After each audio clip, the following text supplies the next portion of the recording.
Good morning, everyone. Thank you very much for joining the Run Your Day podcast. My name is Dan Hafner, CEO and founder of Runwage LLC. Thank you very much for joining. Today's topic inside of this theme of the week, making a difference, is making moves. Thank you very much for joining. Sit back, relax, and enjoy today's show.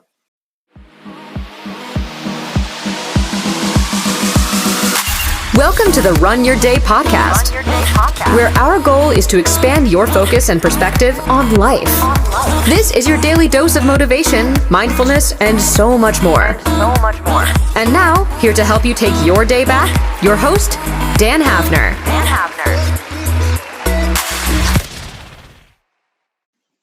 All right, everybody. So, making moves. I got this topic idea out of the theme of the week of making a difference, and what I'm trying to get at by the topic of making moves is this whole idea of changing, right? So Albert Einstein himself, said that the capacity for a man to solve a problem at the same level of thinking that created the problem is impossible, meaning that you have to solve a problem at a different level of mental capacity than created the problem. So in order to get to that point in your life, it is necessary to make moves, to change, not only physically, not only spiritually, but mentally. And there come moments in your life, just like I talked about yesterday, in seizing these moments where moves need to be made. Whether it's inside of your relationship, inside of your fitness, inside of your business, whatever it might be. I'm sure you can sit here and think of moves that you're thinking about making that need to be made. These might not be popular moves. They might not be pleasant moves, something that requires, some sacrifice or some hard choices to be made. But in your heart of hearts that they need to be made and they need to be executed on.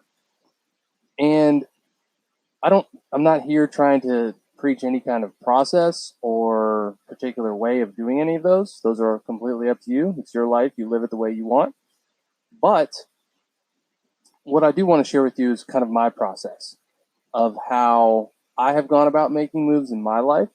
And I hope that you get some value from it and can learn a little bit from it. So there's almost like an intuition, just kind of like I talked about before, of how you kind of know when things are stuck, when things are not going the way that you want them to go, and it sucks. Like, you can just tell there are different ways that you act, different ways that you carry yourself that just display. It's your body language, right? It's just displaying to the world your attitude or your mood.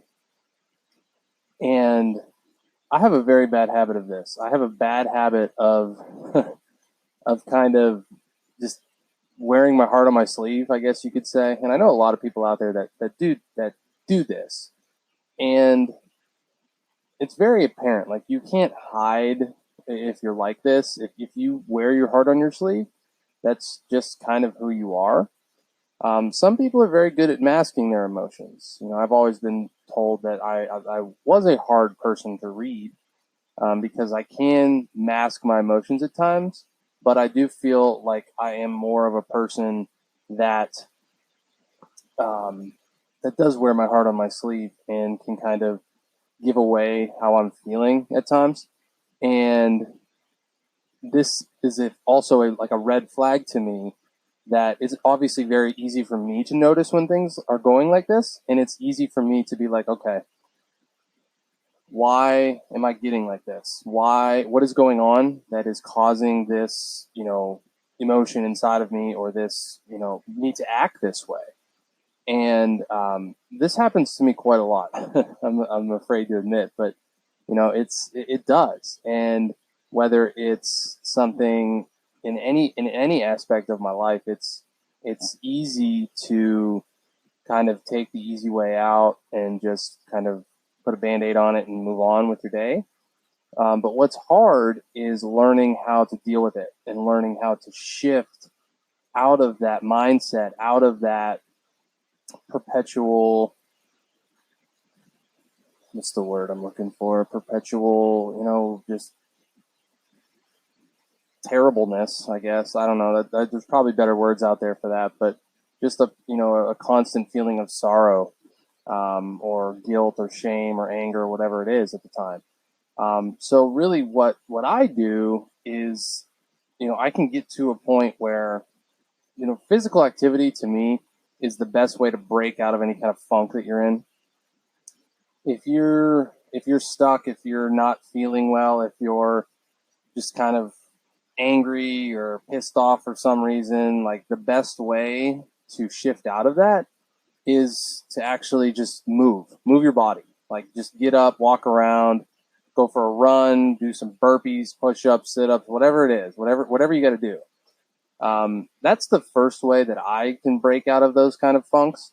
But obviously that is a temporary thing. But the next step that I usually take is, if it's bad enough, sometimes I'll do some meditation on it or whatever, but, really just kind of analyzing my own thoughts and kind of sitting down and writing things out like old school, like on a pen and paper in a journal I have or anything like that of, okay, like what is going on? Why am I feeling this way? What happened to make it feel this way? And what am I learning from that? Like, what am I learning about myself? And, it sounds like a lot of work, but it takes about 5 minutes. It's like 5 minutes of your life that is well spent to kind of get yourself out of this funk and move on with your life and kind of learn a lesson from it. So there's a whole bunch of tools out there, a whole bunch of different things that you can use. But for me, this is the method that works. You're just writing down, okay, what happened? Why is that a good or bad thing? How did it make me feel? And what am I learning from it? Those simple 4 steps. And you'd be amazed at the revelations that you can come out of those with and the lessons that you can learn and almost teach yourself. It's really an incredible thing. And I highly encourage, any of you out there that might, be experiencing anything like this, either today or in the future, to even just come back to this episode and kind of re-listen to this and give it a try. It's really something I think that is very, very beneficial and has really, really helped me kind of get a better grasp on my overall just being and my emotions and my inner feelings and things like that. And, I know for any guys out there, it might sound a little sappy and guppy, but like it's real because your feelings are the gateway to your progress. And if you just continually suppress what you're feeling, it's just going to, like, take it from me. Like, you can't bottle things up forever. Like, it's going to come out one way or another. And if you bottle things up, it's usually going to come out in a destructive way. And it's not going to be productive in your life. It's either going to come out destructively on someone that you love, which is highly likely, or it's going to just come out destructively, on a client in your business, or you might just be like, oh, I'm so angry, I'm just going to go work out, and then you'll hurt yourself because you're just doing too much too soon. There's never anything good that comes from bottling things in, and I am highly qualified to speak on that because I have bottled things in my entire life. And I still do that from time to time, and I'm getting better. I'm working through how to get through that. And this process really helps. First, number 1, writing down what happened. 2, writing down why that's positive or negative. 3, how is it making me feel, and what are those exact feelings that it's making me feel? And 4, what can I learn from this? What is the lesson or revelation that I can get out of this experience to make me better or to make someone else better?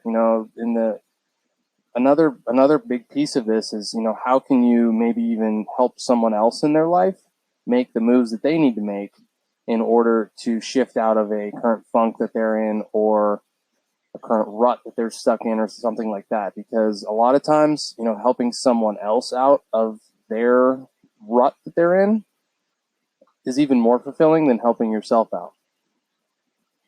It really is. So that's my thoughts for today. That's going to be all for this episode here. I really appreciate you listening. Think about today how you can make the moves inside of your life or encourage someone to make moves inside of their life in order to shift their focus, shift their mental capacity and attention into something more productive, more efficient, and something that's going to serve them better. So that's my mission for you today. As always, thank you very much for joining. My name is Dan Hafner, and this is the Run Your Day podcast, and we will talk to you next time. Thank you for listening to the Run Your Day podcast. We hope you enjoyed today's show. If you did, feel free to share today's show with friends and family. Until next time, have a great day.